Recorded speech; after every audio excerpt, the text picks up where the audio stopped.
Well, tonight we introduce you to yet another chilling Maine war mystery. Fox 51's Pat McGonigle reports from the debris field of a B-25 bomber. It's a place where aluminum is scattered in the northern Maine woods, and all available evidence points to sabotage.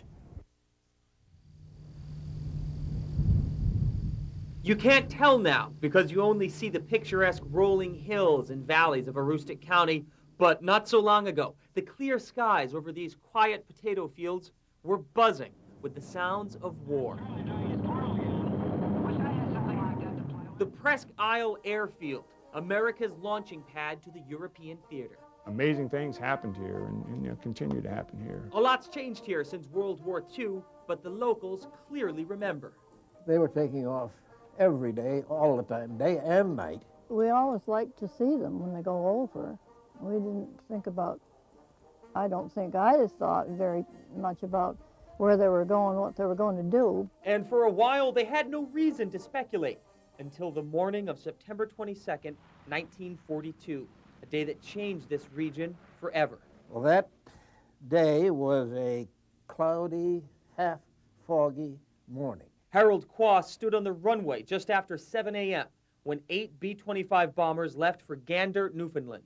Sergeant says to me, we better go back to our office because we're going to get a call. They knew immediately something was very wrong. Their last moments may have just been sheer terror. They tried to pull up and parts of the plane came off, perhaps a wing, and then the plane went down in the trees in a ball of fire.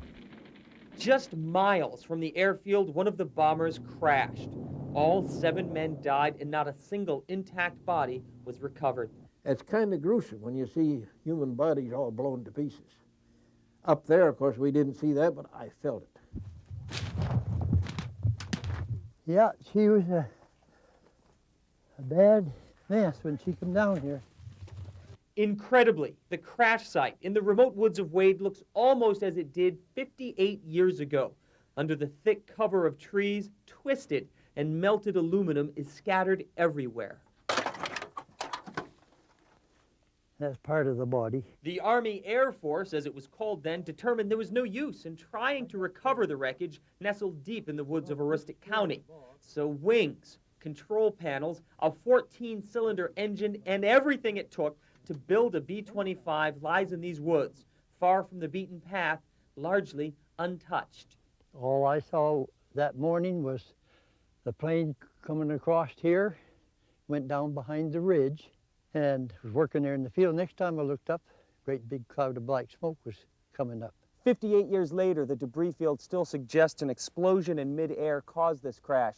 Who or what was responsible for that is still something of a mystery around here, but people who worked on the base and saw the plane go down say they have a pretty good idea. Everybody that I've associated with for the 3 years I was here, they all feels though it was sabotage.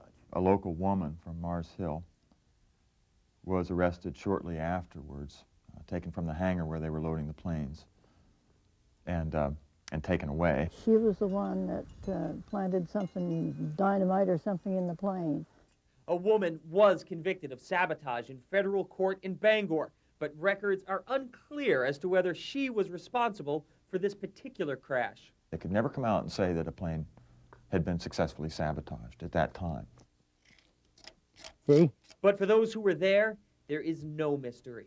Oh, yes. Yes, I'm sure there was an explosion there. A bomb set in it. Vernie Faulkner and his wife Betty were young lovers at the time of the crash, and like many here, it's never far from their thoughts. War happens in your backyard. In this instance, 7 men fell out of the sky and died in everyone's backyard around here. That's how close war was. That's how close people were to death. People like Betty Faulkner, who lives on the same street that she did in September of 1942. We owe these boys that fought for us a lot, more than I could ever explain. In Wade, Pat McGonigle, Fox 51 News at 10. Now, the co-pilot of the B-25 had been married for only about 2 months. Tomorrow night on Fox 51, hear from the widow and family of 2nd Lieutenant John Rives. We'll also tell you why so many people are convinced the bomber was sabotaged by a Nazi sympathizer. That is The year was 1942, and John Rives was a handsome young go-getter who starred at third base for Hampton-Sydney College in Virginia. Nice boy. Nice boy. In fact, Maxine Hawks was so taken with the 21-year-old, they married that July. But marital bliss would have to wait. America was at war, and John Rives didn't hesitate to answer the call.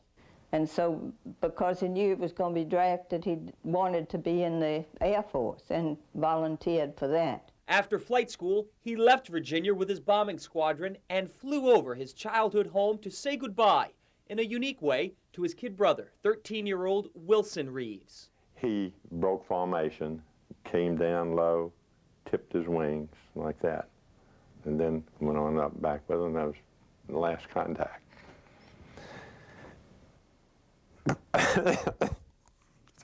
Second Lieutenant John Rives would never make it to the European theater. When you're young, you don't think about death.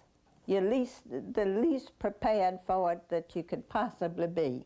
John Rives' tour of duty would come to an abrupt end among the tall pines and potato fields of northern Maine. There's a mystery involved in this crash. Rives' B-25 was one of 2 bombers to crash on September 22, 1942, just miles after leaving the last pit stop before the European theater, the Presque Isle Air Base. It's kind of unusual for 2 planes to take off, and within an hour, 2 of them are down. Harold Quass worked on the Presque Isle Air Base. He remembers many peculiar events surrounding September 22, 1942. At that time, the base was expanding, and they had civilian personnel here from Pennsylvania. David Putnam, a historian at UMaine Presque Isle. So there is an indication that there may have been saboteurs or sympathizers of the German effort. A woman from nearby Mars Hill was convicted of sabotage in federal court, but because it was wartime, records are unclear as to whether she was behind the crash that killed John Rives and 6 others. People have spoken of packages of explosives that were being put on board the planes. So do you think that the government, that they worked hard to conceal what truly happened here? I don't want to comment on that. I have my ideas. That's the manifold right there. Vernie Faulkner was picking potatoes on September 22nd, 1942, the day his life and John Rives became connected by a bizarre wartime tragedy. Well, it isn't easy, I'll tell you, because you know that there's 7 men that give their life right here in this old swamp. Because of the extremely remote location, the Army Air Force decided not to recover the debris from the crash. The crash was an isolated event in Maine's North Woods 58 years ago, but its impact has had a ripple effect on people around here. Some come and look just out of curiosity. Others come because it's a haunting reminder of a time long ago when the roar of a B-25 was an everyday occurrence. So a lot of activity went on here, and people, the local people, were intimately involved in that. Local people like Vernie Faulkner and his wife Betty. Betty's father was one of the first to walk up to the crash site. And my father went up.